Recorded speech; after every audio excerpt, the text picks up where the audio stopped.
బహుజన్మములనెత్తి బాధనొందగనేల పరమ పురుషుని గొల్చి బ్రతుకవలయు శేషవాసన చేత చిక్కి వగువనేల శ్రీనివాసుని పూజ సేయవలయు విషయ భోగంబుల విర్రవీగగనేల విష్ణు చరిత్రంబు వినగవలయు అస్మదాదుల కొరకనృత మాడగనేల హరినామ కీర్తనలాడవలయు తనువు తథ్యంబుగాదని తత్వవిధులు సంతత ధ్యానులై మిమ్ము సంస్మరించి నిరతమును గొల్చుచుందురు నీరజాక్ష రామతారక దశరథ రాజతనయ.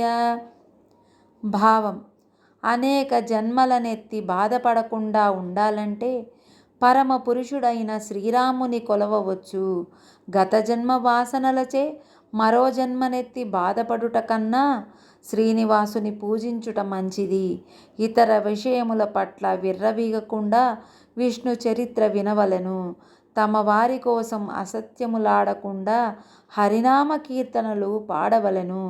అందుకే తత్వవిధులందరూ నిరంతర ధ్యాన నిమగ్నులై దేహము శాశ్వతము కాదని నిన్నే సంస్మరించుతుందురు శ్రీరామచంద్ర.